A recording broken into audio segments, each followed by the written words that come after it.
저희가 지금 만약에 공화당이 되면 네.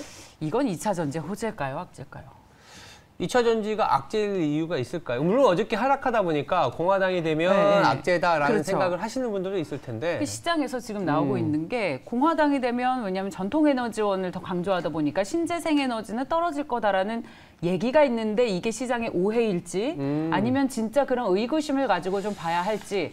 자, 저희 오늘 2차 전지 특집 준비했습니다. 네. 유한타증권의 이한나 애널리스트 모셨습니다. 어서 오세요. 안녕하세요. 두 분이 사실 같은 리서치 센터에 계시던 선후배 사이잖아요. 그렇죠. 이제 유한타로 갔습니다. 아, 이벤트를 가버리셨어. 버리고 여기서 만나네요. 그러니까 뭔가 높이고 스카우트 되셨으니까 기꺼이 보내드려요. 그럼요. 여기서 워낙, 이렇게 예.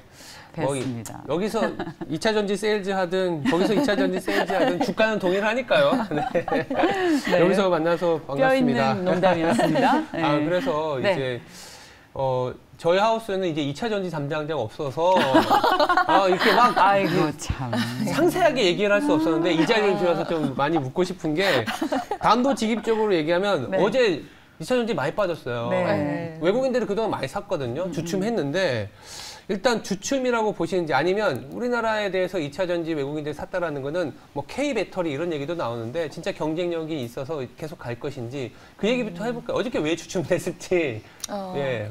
우선은 밸류 너무 높았죠. 아. 다들 안 좋았을 때 여기만 열심히 2차 전지만 올라섰기 때문에 밸류에 대한 고민들도 좀 있기는 했었습니다. 근데 이제 지금 앞서서 지금 말씀하셨듯이 약간 공화당이 이제 승리를 할 가능성들을 많이 점치시다 보니까 그렇게 되면은 결국에는 화석 연료 쪽이 우세해지고 2차 전지 쪽은 지금 IRA부터 여러 가지 법안이 나왔는데 그런 혜택들이 많이 지연이 되는 게 아닌가 이런 우려 때문에 좀 많이 이제 매도세가 좀 있었다라고 보이고는 있습니다.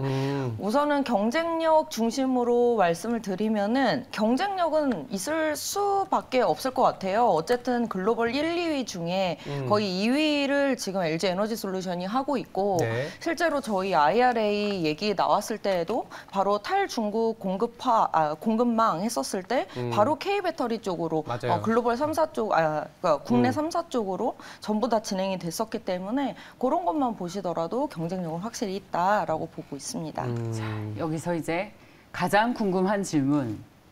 2차 전지 그래서 최근에 많이 올라서 팔아야 된다라고 말씀하시는 분이 있고 저처럼 2차 전지에 진심인 사람은 팔지 않을 겁니다.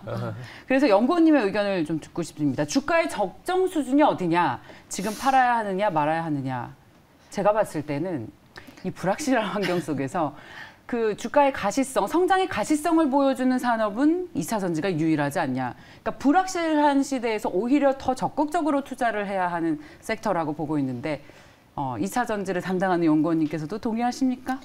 저는 당연히 동의를 할 수밖에 없는데 예. 그냥 좀 객관적으로 말씀을 드려도 사실 지금 적정 수준의 주가 이거를 말씀하신다면 이미 적정 밸류는 넘었습니다, 사실. 그래서 뭐 애널리스트 입장에서는 이제는 밸류에이션을 하는 데 있어서도 사실 어려움이 많은 섹터이긴 한데 그만큼 성장성이 너무 높기 때문에 요거를 다른 뭐 산업들하고 결국에는 상대적인 평가에 의해서 결국에는 산업 섹터를 이제 비중을 이제 확대를 시키게 되는데 그런 매력들은 확실히 높다라고 보고 있습니다. 그래서 잠시 워낙 고밸류면 조정은 있을 수는 있겠지만 결국에는 반등이 또 강하게 좀 오지 않을까 저는 그렇게 보고는 있습니다. 이게 왜냐하면 여기서 추가 질문을 좀 드리고 싶은 게 이제 좀 냉정을 잡고 그러면 어떤 기업이냐라는 질문으로 연결이 될 텐데 전방 산업 수주가 확정이 돼 있고요. 그리고 공급망 이슈가 있을 경우에 공급망이 완전히 공장을 지어서 공급망이 형성이 다 돼 있고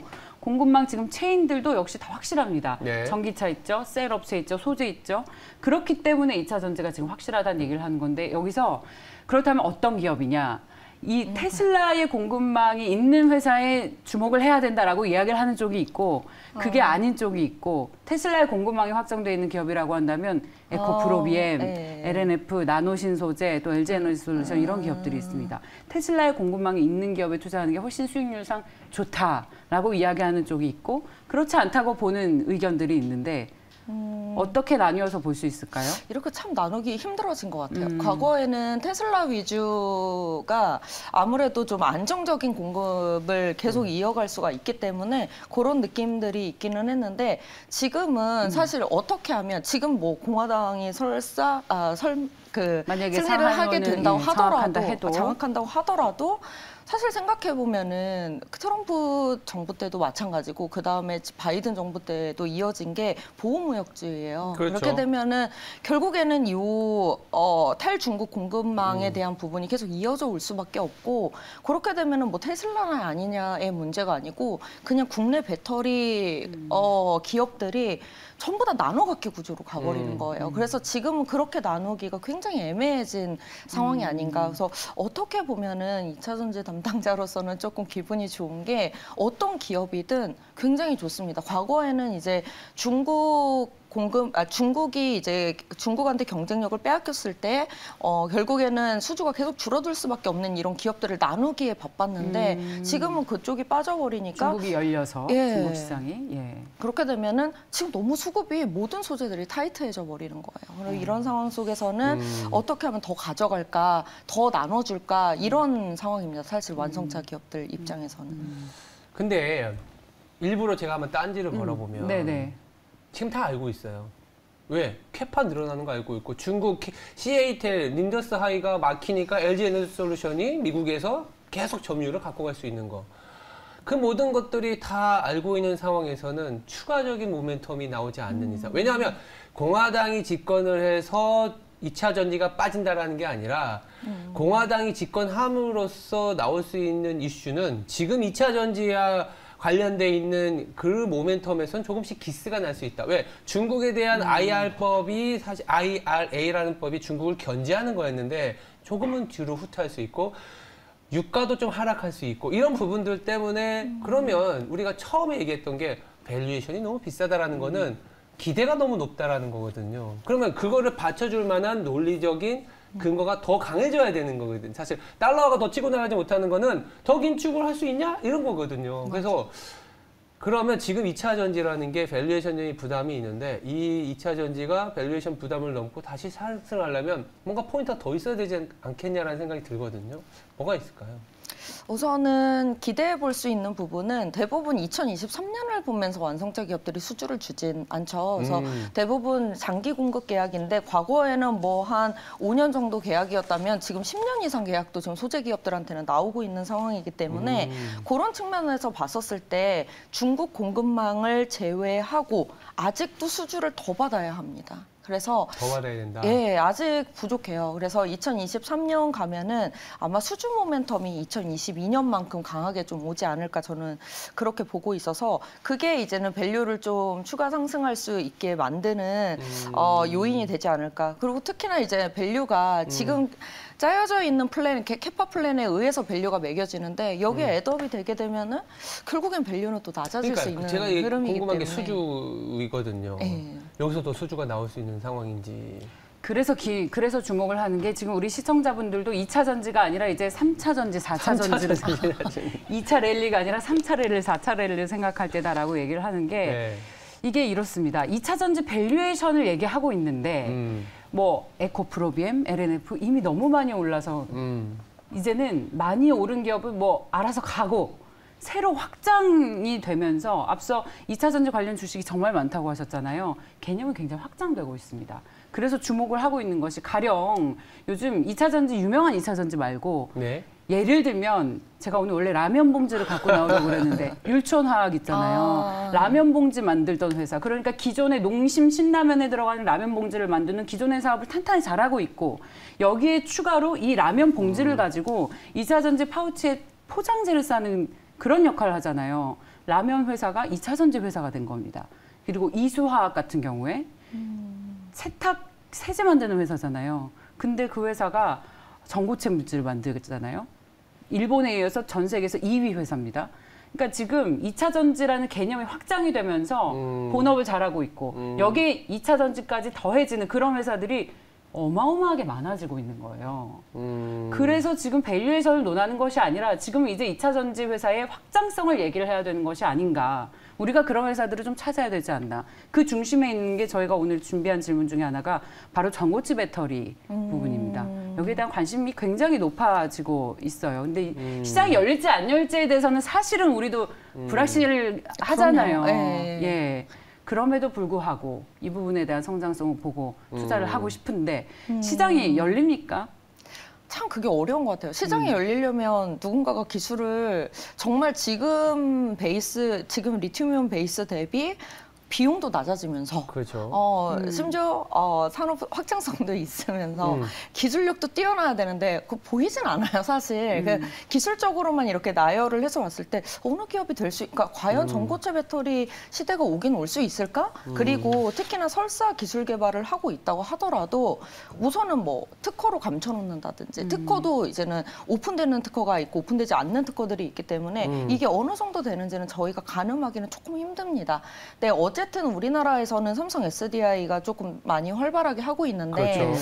그쪽도 이제 EV 배터리 쪽으로 이제 들어가기 위해서는 2017년 바라보고 2027년 27년 바라보고 있기 때문에 이게 사실 조금은 잠시 저희가 주가를 보는 흐름에 있어서는 2027년 보면서 가기는 지금도 밸류 비싼 곳은 이제는 어느 정도 이제 차익 실현 얘기들이 나오고 있는데 이게 확실하지 않은 기술에 바로 이렇게 밸류를 높게 적용하는 것이 쉽지만은 않지 않을까. 예. 쉽지 않다. 예, 고민이 그렇죠. 있다는 말씀이시네요. 왜냐면 확신이 없는 거죠. 이제 애널리스트 입장에서 말씀드리면은 기술이 눈에 확 띄는 기업이 없는데 그러니까요. 이게 좋다, 이게 될 거다 하면서 미는 거는 참 쉽지는 않거든요. 두산 퓨얼셀의 보고서가 2040년까지 이익을 땡겨와서 바이콜 한 적이 있었는데 주가는 그다음부터 안 됐습니다. 그러니까 뭐냐면 너무 긴 그림, 당장 내년도 모르겠는데 2027년이면 지금 5, 6년이 남았는데 그런 밸류에이션을 땡겨온다라는 거는 상승의 재료가 없다라는 아킬레스건을 내놓은 걸 수도 있거든요. 그래서 저는 거기에 좀 회의적이고 두 번째는 뭐냐면 자 아까 율촌화학이라든지 이수화학 일부러 제가 딴지를 가는 게 그렇게 본업이 아니라 이 다른 지금 강하다라고 생각하는 쪽에 사업부를 벌리는 기업이 많아진다는 거는 그 시장이 이제는 그러니까 시장 참여자들이 많아져서 ROE가 하락할 수 있는 가능성이 높아지는 거예요. 경쟁이 강해져서 매출이 늘어나는 건 오케이지만 예전에 이제 태양광이라든지 OCI 같은 경우가 예전에 동양제철화학이었잖아요. 그런 느낌이었거든요. 뭐 단가 같은 거 우리가 경쟁력이 있다 했는데 결국은 그 밸류에이션을 못 버티고 하락할 수밖에 없었던 게 시장이 크는 거랑 밸류에이션이 하락하는 거는 다른 얘기잖아요. 그래서 실적을 체크해 봐야 될 것 같아요. ROE가 유지가 될 수 있는지. 그 실적이 당장 내년 1분기 때 우리가 지금 이렇게 땡겨놓은 밸류에이션을 받쳐줄 만한 실적이 나올지가 상당히 중요한데 그걸 어떻게 바라봐야 될까요? 내년에 대한 실적? 당장 또 1분기에 대한 실적? 경쟁이 심화된다.